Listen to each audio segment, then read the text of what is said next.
possible with this cutter. Say for example flooring, the back out was not produced, but you can do tongue and groove with tongue dimensions from 3 millimeters to 10 millimeters. So we've got a piece here that's about 5 millimeter tongue depth, and that makes it really nice for any kind of tongue and groove. This would be flooring, custom flooring. You can see the nice joint we get. And it's also possible to offset the joint if you want to leave, say for wall paneling or maybe door panels, you can offset the joint like that to leave a little reveal. And at the same time you could put a small radius or chamfer in this area, all in one pass on the edge. Okay, we're setting up to do some tongue and groove flooring. So we'll do the groove first. And how that works is you've got the slotting knives. So depending on the slotting knives you have, you can go to 3 to 10 millimeters for the groove.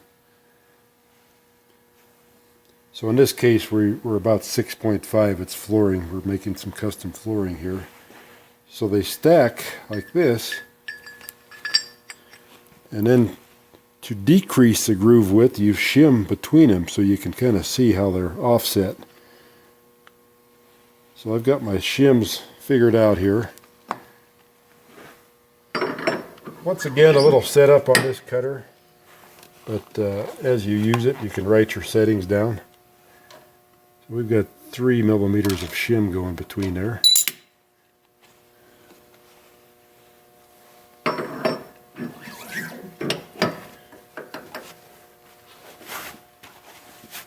I've also got the fence set to remove 1 millimeter to give me a real clean, like jointed edge on this.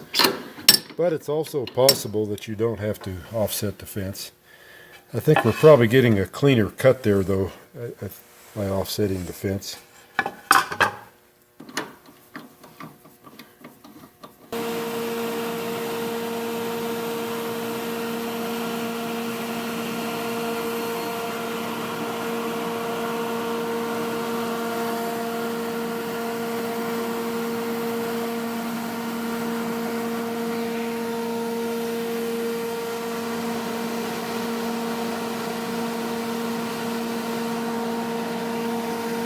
Right, we're setting up for the tongue now. So I've got the correct amount of spacers. Once again, trial and error, but you know, once you get this dialed in for the flooring, it should be fine.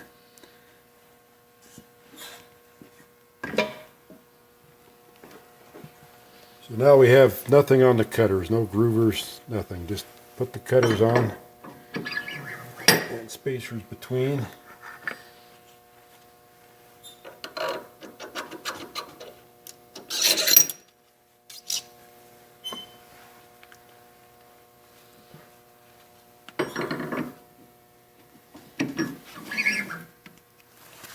For the tongue, there is no offset on the fence. Since we're not removing the edge of the tongue, it just glides along the fence. And I've also got the depth set just a little deeper.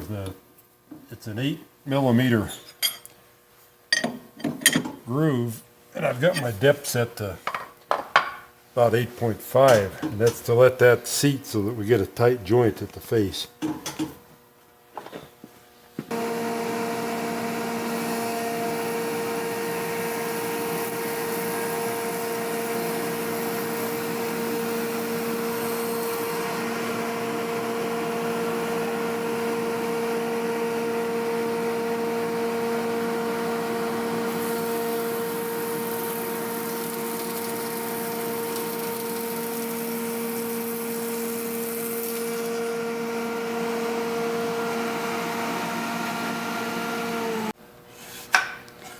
Perfect fit.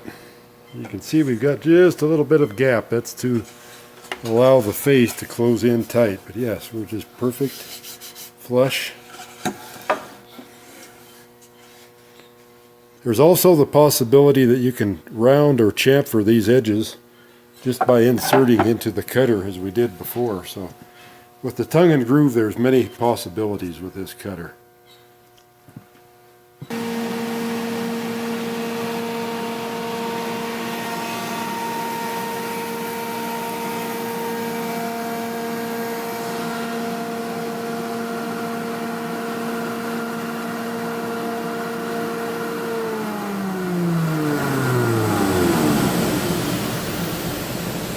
So now I've moved the fence back approximately 3 millimeters to make a deeper tongue.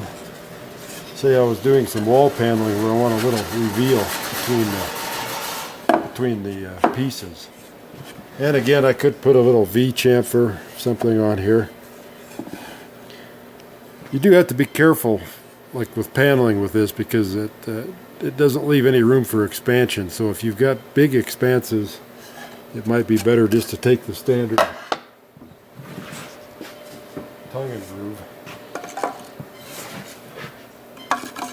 and just put a little spacer between them as you're installing.